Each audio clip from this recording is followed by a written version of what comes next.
up. Jeff and Jeremy in the morning. 93.3 KZOZ FM San Luis Obispo rocks.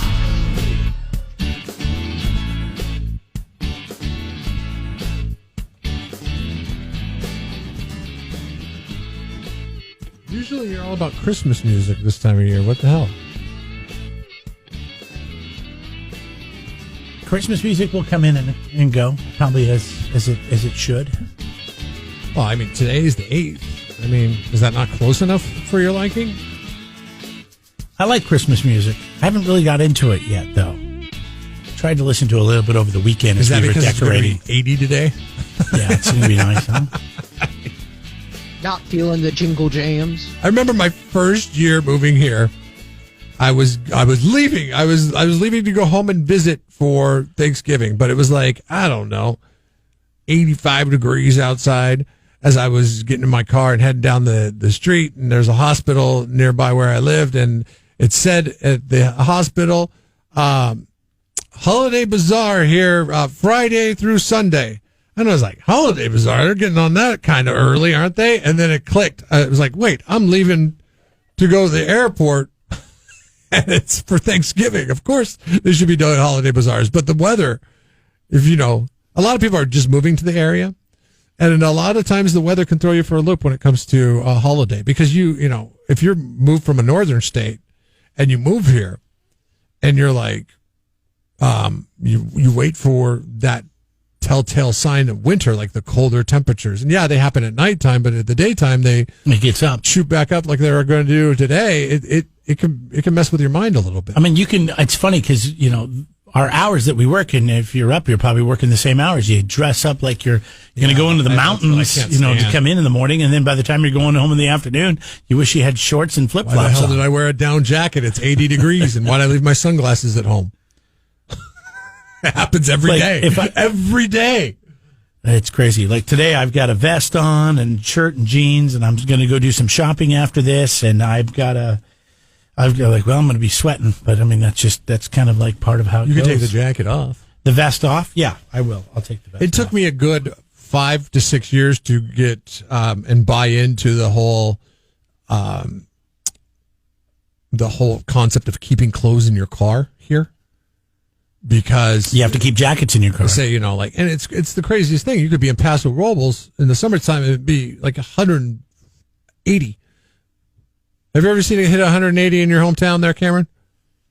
180 every day. Every day, at least for like a week, and then you'll drive, you know, come down to San Luis, or even worse, go out to 5 cities. Morro Bay. 60.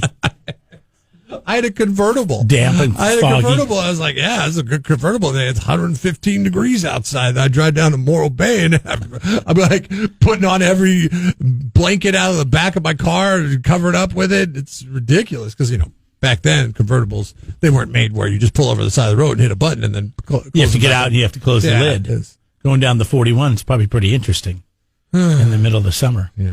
So, anyways. But yeah, it's going to be hot today. And, but even though it's not gonna, you know, it's gonna feel like a Hawaii Christmas, right, or a Mexico Christmas. Mele Kalikimaka. Yeah, we're gonna be giving away the Holiday Light Experience drive-through. It's Christmas in the Country coming up 8:40 this morning. You can win that car pass to go through and check out all these great Christmas displays they've set up down at the Elks Rodeo grounds. We'll do that at 8:40. It's a good way to harness some normalcy into what is definitely not a normal time. I noticed that they're even you know, making it available for you to get coffee and hot chocolate and mini donuts when you pull into the old Santa Maria Elks Rodeo grounds there. And so you can like drive around, eat some donuts and drink some hot chocolate and some coffee and, you know, have it be as normal as it can. See, what I'm used to doing when I go look at Christmas lights, and I've talked about this before, is introduce the peppermint schnapps into some hot cocoa. Can't do that while driving. And walk around. But the problem is you got to be driving. I guess you could have a driver, but then technically you're not really supposed to have an open container in the car. They don't allow motorhomes to pull through here. Oh, they don't? No motorhomes, no buses, nothing like that. No party. No party buses? Oh, okay. But the cool thing about this is it's going all the way through the 3rd of January. It's not just you know, like a week here or, you know, a few Thursdays. You could do this at your leisure. moving forward. From here. My parents are going to be here in a couple of weeks, and take them through it. We'll drive through and see what that's all about. So, anyways, you can win that coming up a little bit later on at 8:40. You can join the program anytime via the 805 lines, 805-543-3693 to call, to win, to text at any time. It's all brought to you by our friends at 805 Beer. Chill, live local, live the 805 lifestyle. Go to 805beer.com. Jeff and Jeremy here with Cameron. I'm guessing the thing that Americans are afraid of is not breast cancer. Nope. Is it cancer? If you're a woman, you're pretty afraid of it. Oh, yeah. Well, you got to be aware. You got to be prepared. Diligent. Claustrophobia. A third of people say that they suffer from claustrophobia. Anybody in this room suffer from claustrophobia? I had an incident. See, now, this is the thing with claustrophobia. I think there is varying levels of it. I didn't freak out, but I had to ride in the back of my stepdad's SUV to San Diego. He has one of these Land Rover Discoveries. It's the smaller SUV for Land Rover. And you discover that there's not a lot of room. I get back there. I'm like, God, I don't know what it was. We had a bunch of stuff. We were going down to San Diego for the weekend. And, I'm like, I thought I was driving. And then I was surprised. No, we're taking my car. And I'm like, and then I had to sit in the back, and oh my God. And I was like, I got to open the window. And I know I finally had that feeling, what it feels like to have a little bit of a panic attack. And I was fine, and I rode back there, down and back. But see, that's what I'm talking about. When we were leaving my driveway, I was like, I don't know if I like this. Varying levels of it. Remember in college, we rented a RV, and we drove it down to one of the bowl games. Oh, yeah. And there was 14 people in the RV. It was a 30-foot Class C. It's got the bed over the top. It had bunk beds in the back. I spent the entire time getting drunk, but I think that was because we were so many people in such a tight place. There's 14 people in the SUV. So I think I just self-medicated through alcohol that entire trip. I didn't know you were claustrophobic.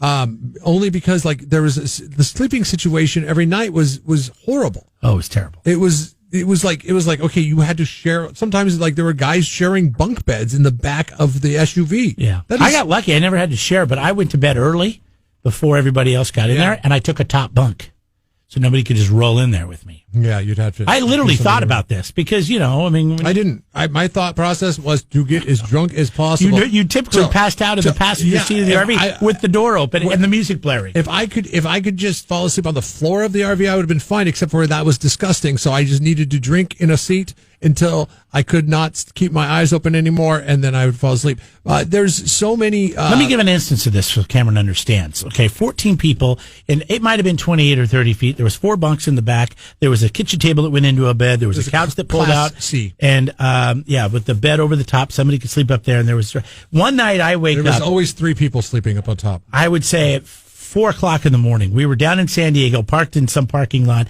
that we weren't supposed to be camping in, but we just set up shop there. What were they going to do? 4 a.m. I wake up. Newsom was the governor then. It's the Rolling Stones, Can You Hear Me Knocking, blaring, and a speaker right above my head because that's where they placed it in the back of the RV. I'm in the top bunk.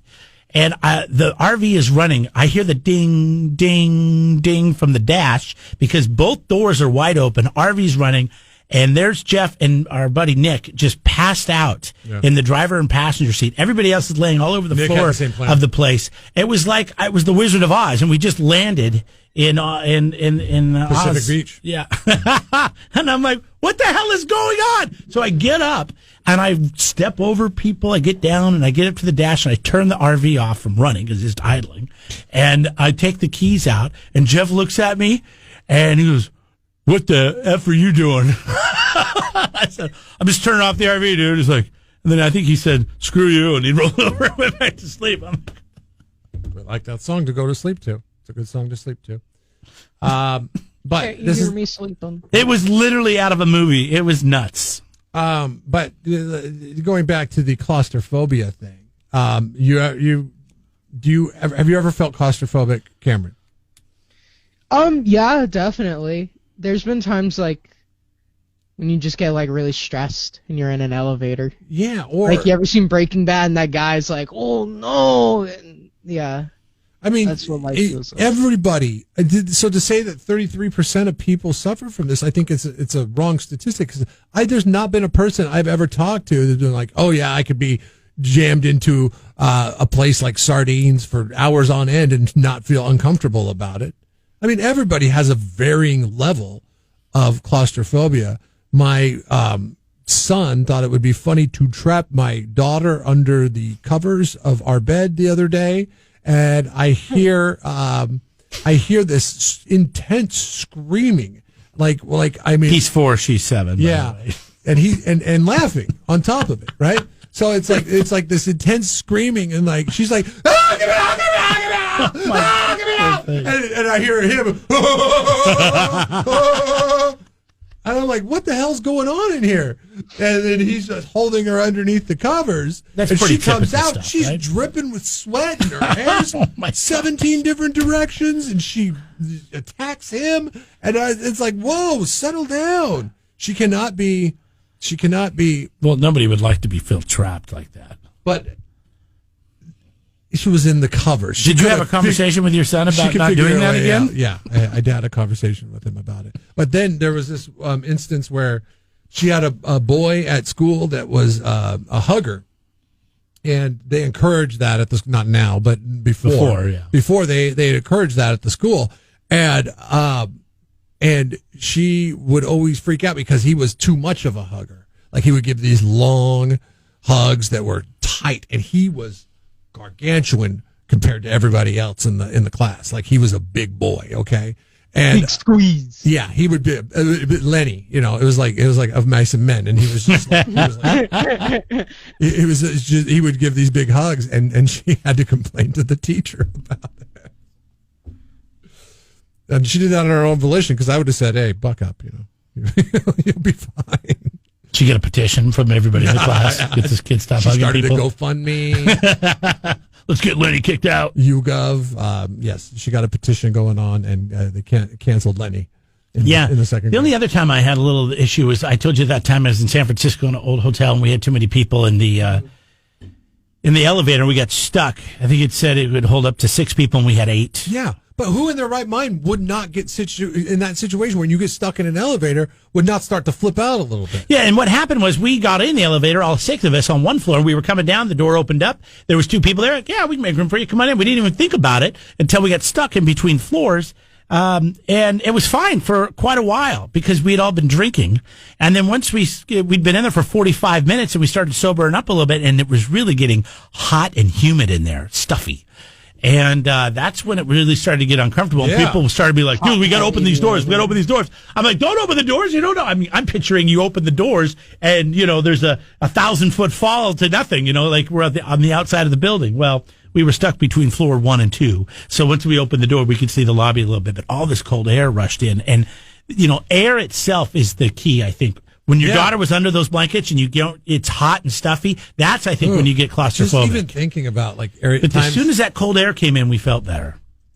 When you went on your cruise, it was out of Los Angeles, right? Mm-hmm. So they did it down in Long Beach? Yeah, next to the Mother. Yeah, where they have that big arena. Yeah, that big boat, the old boat that's there. Yeah, the Queen Mary. Yes, Mary. And then the Spruce Goose used to be in that building that they now use as a staging terminal, but it's a huge, gargantuan building that you don't feel like you're in cramped quarters. But if you do it in Miami, where the humidity's 100, and they're loading 7 cruises at the same time, they move you into these kinds of rooms where you are trapped. And I swear it does wonders for their bar tabs immediately once you get on the boat, because you're like, give me a friggin' drink. Because it's just like you've been shoved into these rooms with these bigger people usually, because everybody's going for the all-you-can-eat food.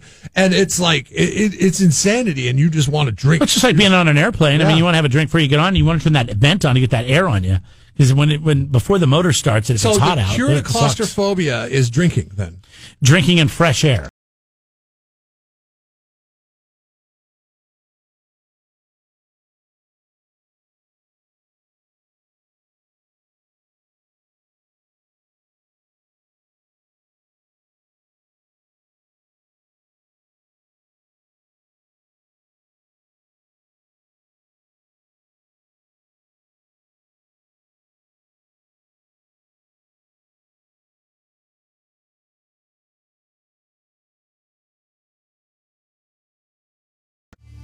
So this happened a few times to me over the weekend. I'm guessing it was from iPhone users, so you guys can probably help me out. I'm guessing you use an iPhone, Cameron?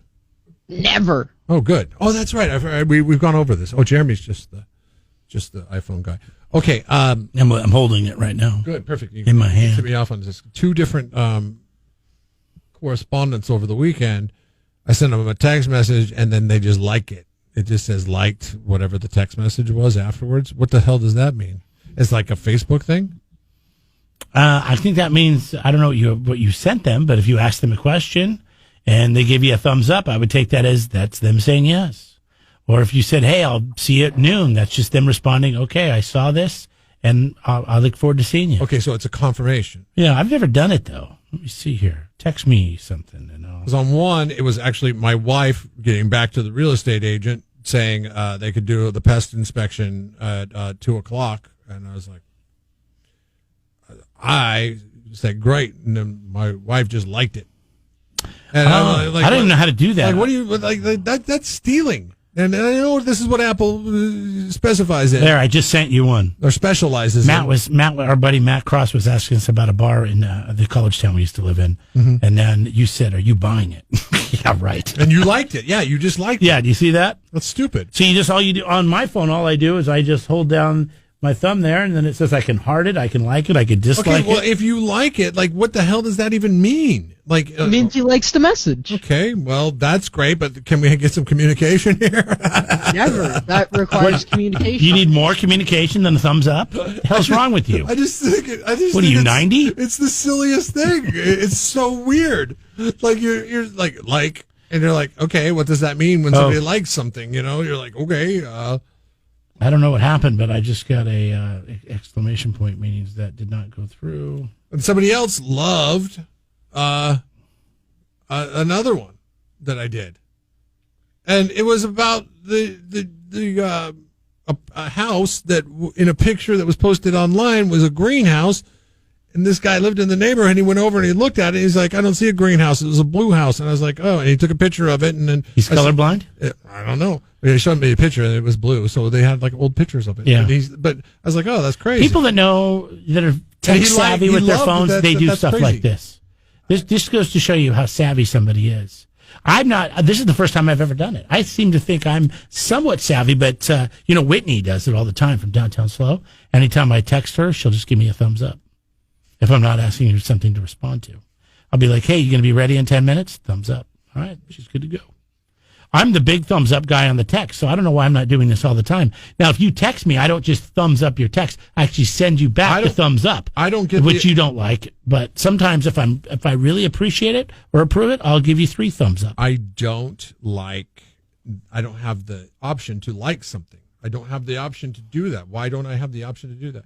It doesn't. Because you're an Android user. You're smarter than that. You know how to use your words. So or my emojis. I don't know if you're smarter than that. So when somebody gives me a like, I give them a thumbs up. Same thing, right? Let me see your phone. No. Let me see if I can do it. What are you hiding? Coronavirus times. I'm not hiding anything. I just tried. You can't. Stop. That's irresponsible. Yeah. Filing a complaint right now. Guess who's going to be doing the takeover by himself come Friday morning? I guess you'll be with Cameron. Hey, Cameron. Sorry, it's our microphone. It's malfunctioning. We've got what a lot of people might not realize is we had email complaint last week for. Ooh, I wouldn't bring this up. This is Jeremy. This is HIPAA laws. Okay, we're not going to say any names in it, but Jeremy. Went into somebody's office to have a conversation. You just said you were going to say anybody's names, and then you said mine. Okay. Somebody here went into somebody's office and had a conversation with them. I was on my way out, leaving for the day. There's a back way to get out of here, and I thought, I'm going to say something to this person. Say something I forgot I didn't have my mask on. I forgot to tell him this. I got to go tell him this. He freaked out on me. And he or she freaked out on you. Or they. Then I got an email that said I need to make sure I wear my mask. And I got the email too. And my response to the email was like, why the hell am I being singled out with Jeremy on this? You two are a hive mind. You're And they- a pairing. Yeah, and they said, We come together, dude. We got a complaint on it. And that's all it said. And I was like, I've not done anything. I've not left anywhere. Now, granted, I do get loosey-goosey with the face mask because I work in 3 different areas in this building. Well, most of the morning that we're here, no one else is here. It's not until the very end of our show at 9:30 that people start showing up. Yeah, so we take it for granted because the rest of the time, anybody who's here in the morning is like, there's like 5 of us. And we're all like, yeah, that's fine, whatever, just do what you do. I know that Andy down the hall's pretty good at it. Like, rank the morning people as being best to worst when it comes to wearing the masks. The worst is your wife. Yes, she's terrible. She's so bad. And the guy she works with, he's a little better. But is he better than me? Yeah, I don't know. I'd say you're about the same. Okay. You're about the same. And I think you're a little bit better than we are on a semi-regular basis. I don't know. But the guys down the hall are Seth's great at it. great. He's Seth's great. He was in the military. He can take an order. And I think he was in the office of the president-elect's basement for a while, prepping him on how to wear the mask. But the guys down the hall, the news guys, they're awesome. Yeah, they're old. They have to. They're. What about the guys that you work with sometimes? Where does he rank? He stays in his studio, never leaves. I've never seen Joe him. Biden on that. I mean, I just never see him leave his studio, so I don't know. But when I have seen him leave it, he wears it. Not all the time. I saw him in the break room the other day. Oh, I thought really? it was a little bit weird, the fact that he locks himself in the office all the time, but then is going to be lackadaisical about it to the point where he can go to the break room without wearing it. If you get out there and then you get caught without it, oh my gosh, that's not a good feeling. So yesterday morning, the other day, I had to zip my coat up over my face. yeah, yesterday morning, I got all the way to the door without the mask. I had to park far away from the door, and all my stuff that I'm bringing in, I had to turn around with all my stuff and go back out to my car. Couldn't have just set it all down and then. No, somebody will steal it within 2020.